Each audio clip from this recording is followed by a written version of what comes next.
I was assigned to SHAPE headquarters in 1963. My first assignment there was with the Operations Division, and I learned of a study in progress, a high classification, cosmic top secret study that had been initiated in 1961 to determine whether there was a threat to Allied military forces in Europe.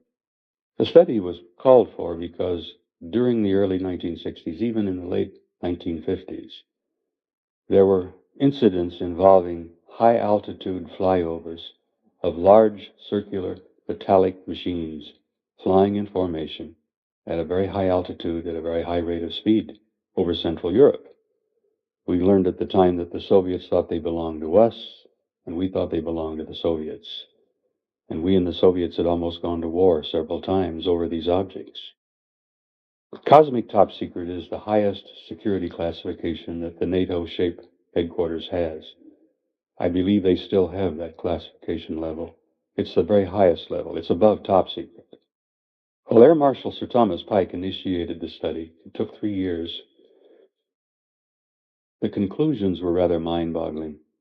The senior military officers in SHAPE headquarters were stunned by the conclusions of the study, which was called the assessment.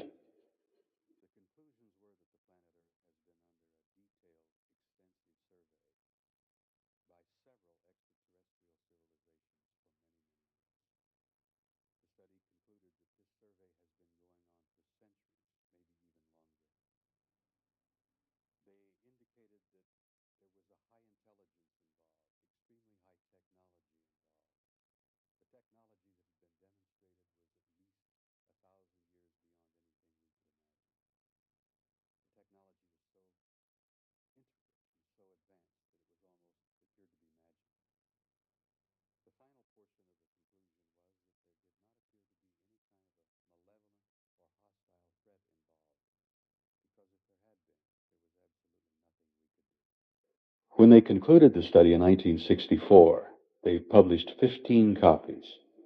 They gave it the Cosmic Top Secret Clearance classification with an additional classification of eyes only and need to know. One copy was provided to the Secretary General of NATO. One copy was in the personal possession of General Lyman Lemnitzer, who was the Supreme Allied Commander. And copies were provided to most of the senior military representatives of the NATO alliance at that time. I think the German government knows full well what's going on. I think they're well aware of the assessment. And I know that there is a German agency at a very high level in the German Defense Agency that is involved with UFO research. Every major Allied organization and Allied nation in Europe has an office, an agency, a high-level representative who works on UFO research. The implications of the conclusions of the study were so astounding that the decision was made that they could not release this information because it would be terribly disruptive to the populations of Europe and the United States, actually to the populations of the world, that we were being surveyed by highly advanced, high-technology extraterrestrial cultures. One of the major conclusions was that one of those civilizations, the people looked exactly like we did. And that troubled the military people in SHAPE headquarters because it became quite apparent to them that these aliens could put on a suit and a tie or sport jacket, sit next to you in a restaurant, sit next to you on a bus, or walk up and down the corridors of SHAPE headquarters, and you'd never know. That troubled the generals a lot. The evidence seems to be overwhelming to me, that we've had an intimate interrelationship with them for several thousand years. I have concluded, as has Zecharia Sitchin, that the human race has probably been seeded here by high-intelligence civilizations from other places. I think those who placed us here and those who have been intimately involved with our genetic manipulation and growth are interested in us. I think they're concerned with us. I think they are related to us. And I think that that's why they're so involved. One of the conclusions of the study was that there was a program or a process of some kind taking place.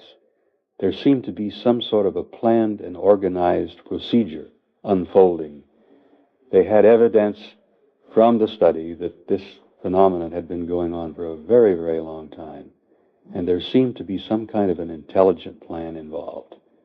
They never were able to conclude what that would be, but that was quite a concern to the senior generals because they didn't, even at that time, know what the motives were for these extraterrestrial intelligences. I've been studying this phenomenon for over 30 years, and I'm convinced that we're reaching a point where not only do we have to educate the people of the planet, but I think the aliens themselves are going to make themselves known before too long. Well, there's a danger that the public would panic if they haven't been educated, if they haven't been given some kind of an inculcation, some idea of what's going on. And that's one of the reasons why I've decided to speak out about the matter.